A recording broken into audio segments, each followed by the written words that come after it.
In the opening scenes, we see boys in an orphanage. One of them stands out by having 3 marks on his foot. Notary Jeanne read the will of Mrs. Nawal Marwan to her children, twins Simon and Jeanne Marwan. According to the will, all her property and money were to be divided equally between her son and daughter. Nawal also did not want a gravestone to be set up for her, nor did she wish for any funeral service. That was her final wish. But that's not all. Nawal instructed the notary to hand a letter to her children, who in turn were to find their father and deliver the letter to him. There's another letter for the twins' brother. Only after this, the son and daughter can set up a gravestone on their mother's grave and engrave her name. The brother and sister were perplexed as they knew nothing about their father and brother. Jeanne Lebel, who had always been very close to the Marwan family, admits that this is unusual. Among other things, Nawal left a 3rd envelope with her cross and her old passport inside. Simon can no longer bear it. He is not willing to comply with their mother's strange wishes, believing that the funeral should proceed as is appropriate. Jeanne reacted more reservedly. Either their mother is insane, or she has indeed kept dark secrets all her life. The brother and sister ponder on what to do next. Simon still intends to have a normal burial, contrary to their mother's will. However, Jeanne doubts if that's the right thing to do. After all, it's their mother's will. Jeanne is an assistant professor at the university and teaches mathematics. Later, she spoke to Professor Nif Cohen, who believes that she should find out everything about their father and brother, otherwise, her soul will never be at peace. Jeanne said that her father perished during the war. The professor in turn said that it's an unknown in the equation. Nobody ever starts with an unknown. Jeanne's mother often mentioned a certain village. In the past, Nawal studied at the university to become a French language teacher in Daresh. The professor advised Jeanne to meet Sedadar, his old friend, in Daresh. He's the person Jeanne can trust. At home, Jeanne rummaged through her things and found a photograph of the mother in her youth. She is determined to uncover the secrets of the past, but Simon does not share her aspirations. Jeanne's life will never be the same again. She recalls how the mother began to lose herself in space and time. Soon after that, Nawal was admitted to the hospital. The doctor examined her but never gave a final diagnosis. Nawal simply didn't respond to anything and seemed absent. Nawal's fate was tough because she grew up in strict Muslim traditions. She was in love with a refugee. When her brothers found out about their secret relationship, they were furious. Ultimately, one of them took the life of her beloved. Since Nawal dishonored the family's honor, she too had to pay. The grandmother did not allow her grandsons to do so. Nevertheless, she also considered her granddaughter a disgrace. It was a stigma for the entire life. In tears, Nawal confessed that she was pregnant. Now there's no turning back. Nawal fell into depression and refused to eat. The grandmother persuaded her for a long time to eat for the sake of the baby. The grandmother also wants Nawal to go to her uncle's after giving birth. There, Nawal can go to school and get an education. This is her only chance to escape poverty. Nawal promised her grandmother that she would go to school. Several months passed. Nawal's belly had grown very large. Tonight, she gave birth at home. The grandmother helped her with everything. The baby was marked with 3 dots on the foot.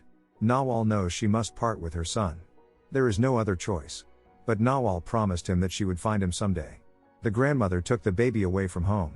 In the present, Jeanne, as the professor advised, found Saeed Adar, but he couldn't help her because 35 years ago, he wasn't teaching here. However, Jeanne is not going to give up.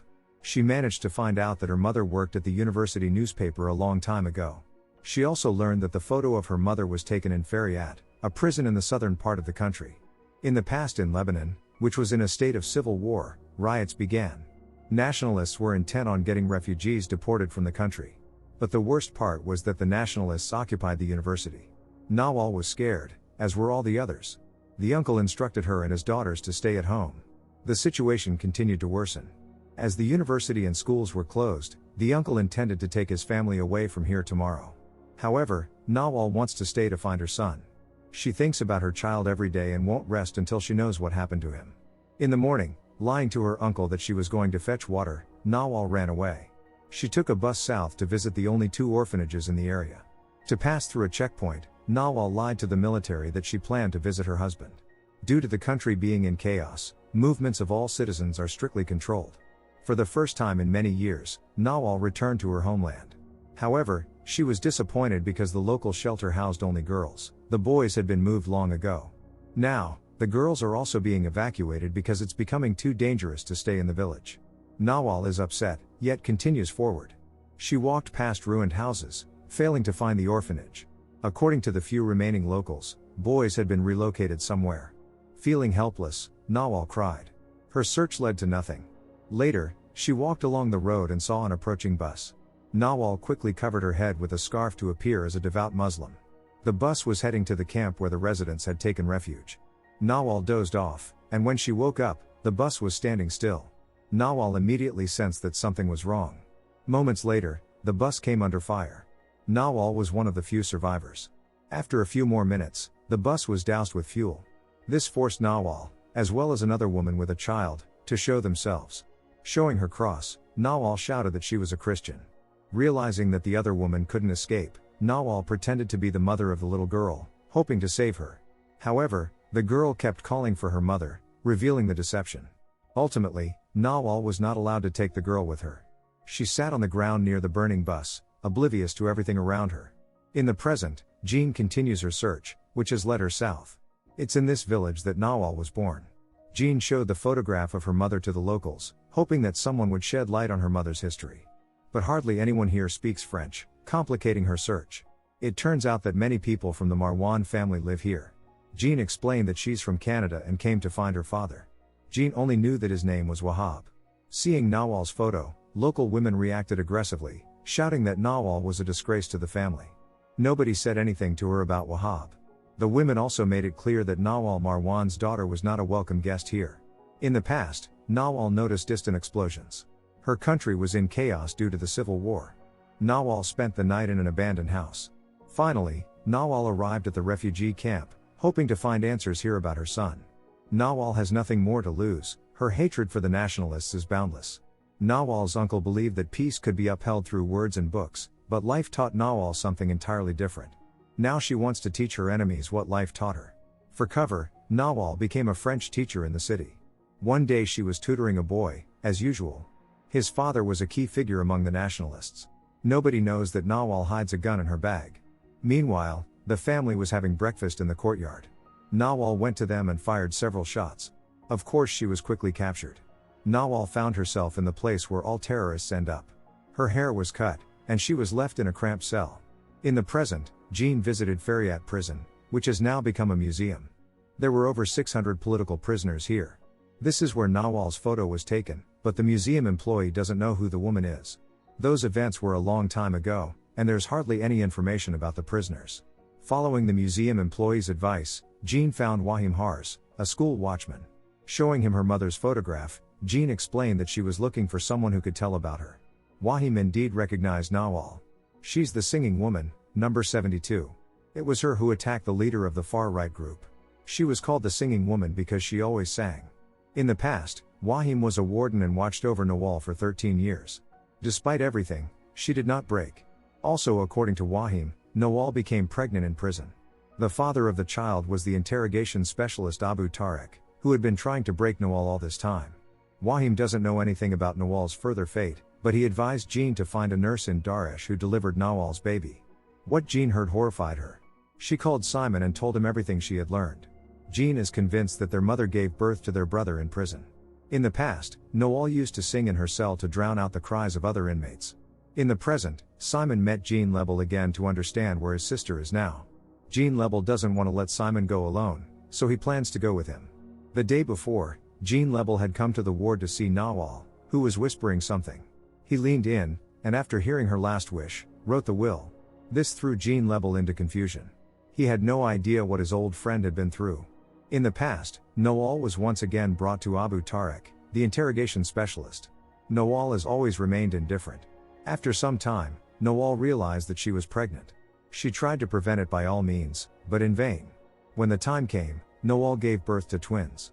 The nurse wanted to help Nawal, so she secretly saved her son and daughter from a terrible fate of dying in the river. Simon and Jeanne Lebel arrived in Lebanon. Simon thought they were only here to find his sister, but Jeanne Lebel wants to help uncover the secrets of their family's past. Jeanne is genuinely happy to see her brother. She managed to find out the name of the nurse who attended the birth and that she is currently in the hospital. Perhaps this will help them find their elder brother. Jeanne, Simon and Jeanne Lebel arrived at the hospital. Micah is very ill but agreed to talk to the visitors. Upon hearing the name Nawal Marwan, Micah couldn't contain her emotions. At that moment, Jeanne and Simon realized with horror that they were the ones born in prison. Abu Tariq was their father, not their brother's father. It turns out that after Nawal was released from prison, Micah returned the children to her. For the brother and sister, what they heard was shocking. They were not prepared for such a truth. In the next scenes, we see a sniper with 3 marks on his foot cleaning the city streets. He knows neither pity nor doubt. Jeanne didn't know much about Nawal Marwan, who worked as his secretary for 18 years.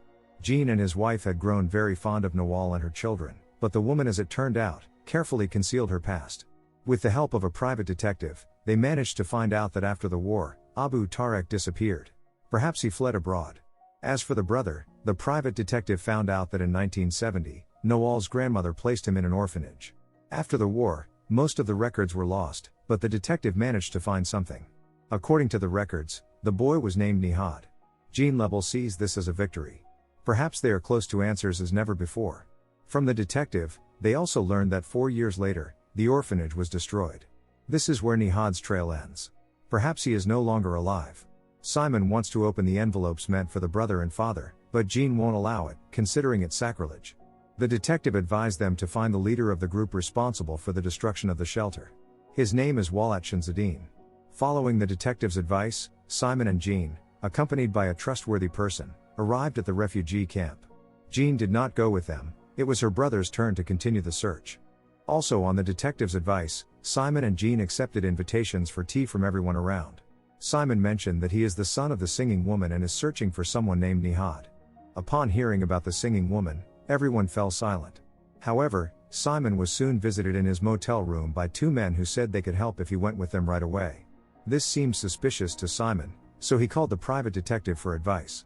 The detective assured him that there was nothing to worry about. Simon agreed to go with these people. In the past, Nawal was released from prison after 15 years of imprisonment. Now she and her children need to leave for another country to start a new life. A certain person wants to help Nawal with this. In the present, Simon was taken somewhere blindfolded. He was informed that it was for his own safety. Nawal Shamsuddin asked what he could help with. Simon explained that he was looking for his brother. After that, all the outsiders left the room, and Simon was allowed to open his eyes. Nawal Shamsuddin said that many years ago, he and his friends raided a village in response to the devastation of refugee settlements. Nawal Shamsuddin saved all the boys, including Nihad. They were used to make first-class soldiers. Nihad became a professional sniper. Legends circulated about his cruelty and heartlessness. More than anything, Nihad longed to find his mother but never could. This made him even more ruthless. During another skirmish, Nihad was captured. But, thanks to his skills, he was trained and sent to work at the Fariat prison. There, Nihad adopted a new name, Abu Tariq. All the details that Simon learned about his birth deeply depressed him. When Jeanne learned that their brother was also their father, she screamed. In Canada many years after her release, Nawal Marwan, swimming in the pool, saw a man with 3 marks on his foot. This sparked certain thoughts in her. This man turned out to be Abu Tariq. He didn't recognize the singing woman. But Nawal had just realized a terrible truth. Perhaps all this time, her son was closer than she thought. Jeanne was crying. Neither she nor Simon were evidently prepared for such truth. Perhaps some secrets are better off remaining secrets. It's known that Abu Tariq is currently living in Canada under another name, Nihad Armani. He is an ordinary working man. In the street, Jeanne and Simon called out to him, handing envelopes. Nihad has no suspicion about who's in front of him. Jeanne was watching everything carefully from the car. Later, Nihad opened both envelopes intended for the father and son. In her first letter, Nawal told her children's father about the twins. When Nihad realized that he had just spoken to his own children, he chased after them, but by then Jeanne and Simon were already gone. In her second letter, Nawal told her son that she had been searching for him all her life. Despite everything, she loves him. Nihad was horrified to realize that prisoner number 72 was his mother. As Simon and Jeanne fulfilled the mother's wishes, Jeanne could pass on her farewell letter to them. Now that the brother and sister know the truth, it is hard for them to do so. Their mother only wanted them not to succumb to anger and continue living. Their story began with horrors, but they are all that Nawal had, along with her elder son. In the final scene, we see Nihad visiting the mother's grave. Don't forget to subscribe to our channel not to miss more exciting new products. Also, the authors will be pleased if you leave your opinion in the comments.